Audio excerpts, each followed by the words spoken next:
Nos acompaña ya el asambleísta Luis Fernando Torres, asambleísta del Partido Social Cristiano, creo. Buenos días y bienvenido. Gracias por estar aquí. Una de las posibilidades para dejar sin efecto algunos artículos que preocupan a la estructura democrática del país es la vía demanda de inconstitucionalidad. Luis Fernando, por favor, cuéntenos cuáles serían los argumentos para poder demandar la inconstitucionalidad de la Ley de Comunicación. Buenos días. Con 20, 25 artículos menos, esta hubiese sido una buena ley. Son 20 a 25 artículos los que la distorsionan, la desnaturalizan completamente. La demanda de inconstitucionalidad es un recurso que está abierto en la Constitución y en la Ley Orgánica de Garantías Jurisdiccionales y Control Constitucional. La puede presentar cualquier ciudadano por vicios de forma de una ley o por vicios de fondo. En cuanto a la forma, lo que me preocupa es que el 14 de junio votamos una ley que no fue debatida en su totalidad y que tampoco permitió que se debatieran aquellas innovaciones que fueron introducidas el mismo día en que se hizo la votación. El artículo 137 de la Constitución establece el principio que no se puede aprobar una ley si ésta no ha sido debatida. ¿Qué ocurrió con la Ley de Comunicación? Que había sido debatida por la legislatura anterior.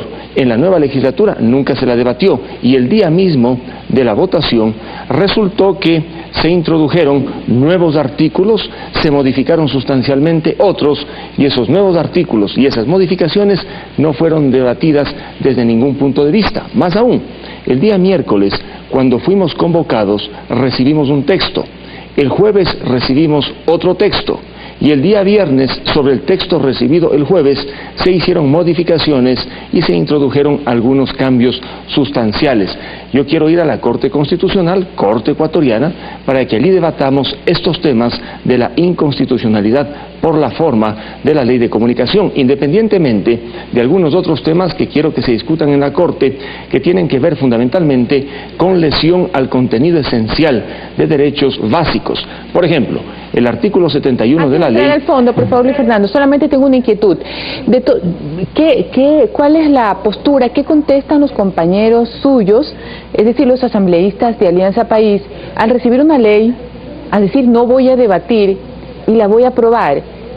Personalmente y profesionalmente, ¿cómo puede esa conducta coexistir en una asamblea donde supuestamente el primer deber como asambleísta es debatir, crear los espacios para la discusión, especialmente crear los espacios para ver si esa norma va a violar un derecho humano, un derecho constitucional? ¿Cuál es la cara o cuál es la postura que tienen haber aprobado una ley sin debatirla? Bueno, dijeron que la habían debatido en la legislatura anterior, donde yo no era legislador y la gran mayoría... Pero ese no es el mismo texto, no es el mismo texto. Por supuesto. El 14 votamos, al menos en varios artículos, textos que no habían sido tratados ni siquiera en la legislatura anterior. Lo menos que podíamos esperar es que se debatieran. Por allí recurrieron al artículo 61 de la Ley Orgánica de la Función Legislativa, según la cual, durante el segundo debate, el ponente puede incorporar cambios. Pero el artículo es muy claro, durante el segundo debate, no cerrado el segundo debate. Claro. Y lo que se hizo el 14 fue considerar que se había cerrado el debate y que solamente debía votarse sobre aquello que el ponente ese día introdujo. Ya, por eso no hay una sensación de, ¿sabes qué? Oye, tú eres asambleísta, la ley dice debatamos, no ni siquiera 1 hora, 2 horas, no hay ese ambiente de querer actuar en gratitud al pueblo que les dio el voto, por lo menos con un mínimo de ejercicio de sus obligaciones, que básicamente es eso, debatir, porque el Congreso es ese espacio donde todos conversan para que el pueblo se acostumbre a eso y se entrene al debate y no se acostumbre a la presión y a la tiranía. Bueno, mi impresión fue la de que no querían debatir, que querían cuanto antes aprobar la ley. En 45 minutos se votó la ley, no hubo opción. Ni siquiera para que se tramitara un punto de orden que yo pedí, se aceptó un punto de información de algún otro legislador y nada más, se votó. Luego había indudablemente una tarima en las afueras para que se hiciera el gran festejo por la aprobación de la ley. Pero y por esto entonces pareciera que más que el cumplimiento del derecho constitucional, esto pareciera que es más una conquista política. Pareciera entonces que es así. Si hay asambleístas que dicen no voy a cumplir mi deber constitucional, que es el de debatir, para poner el ejemplo de que sí podemos conversar, y me voy a parar una tarima, pues entonces estamos hablando de una fiesta política en la que se incorpora un brazo, una cadena de normas que en el fondo preocupa. Y entonces ahora sí, Luis Fernando, gracias por esa opinión, porque sí teníamos esa curiosidad de cuál era la actitud frente a un desobedecer su obligación como asambleísta, es decir, no debatir y aprobar ciegamente algo. Y ahora sí, entonces, entrando a lo de fondo, Luis Fernando, ¿cuáles serían esos artículos que según usted pudieran declararse inconstitucionales? Bueno, mire, el artículo 71, que le da un doble sentido al derecho a la información, es derecho y a su vez es también servicio público. Uno no puede entender esto. La jurisprudencia española, que es muy rica en el tema de libertad de información, ha sostenido que la libertad de información jamás puede ser entendida como un servicio público. Además, hay un gran problema que muchos no han advertido.